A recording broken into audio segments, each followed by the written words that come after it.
Well, as we continue our coverage of Black History Month right here in the Bay Area, we want to take you to a new exhibit opening in San Francisco. It features imagery born from the rebellion of the Black Panther Party in Oakland and a local man who created a whole new form of protest art. John Ramos has that story. Black history is often a story of struggle and sometimes even rage. But the revolutionary art is now being seen for its beauty, and the man who created it is now on full display.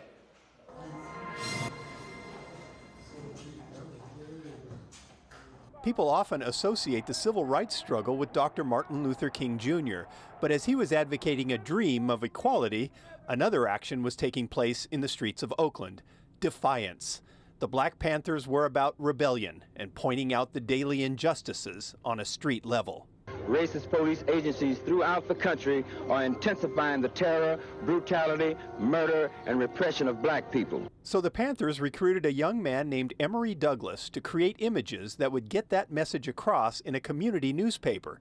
His work, combining freehand graphic art with photos and text clipped from other media, gave the paper a unique look and eventually became an iconic style for the larger protest movement.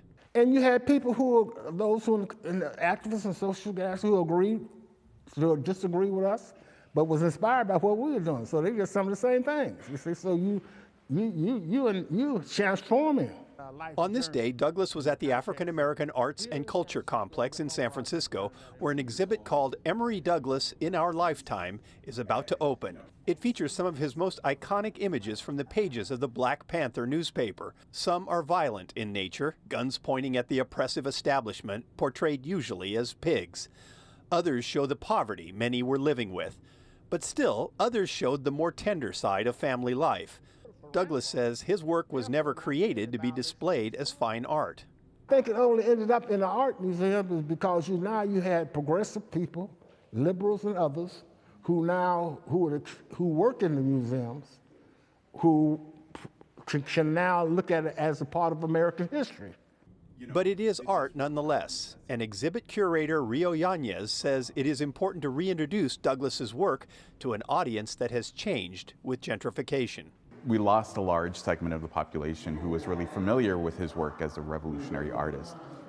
And I think that is part of the intent of the show, is to really reconnect this incredible work with folks who live here, with an audience. Working quietly in a corner of the museum was Daryl Thompson, an Oakland artist who remembers the Black Panthers in his neighborhood as a kid. He says it means a lot to be asked to replicate a wall-sized version of one of Douglas's images.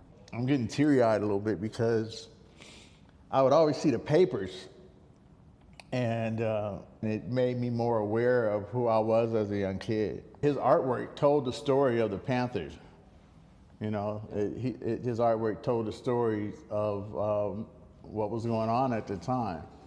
Douglas says history will determine the impact of the Black Panthers on the civil rights movement. But as the man who helped give the movement its look, he says to be inspired by it is to be informed and enlightened by it. That exhibit opens to the public on Thursday at the African American Arts and Cultural Complex on Fulton Street in San Francisco.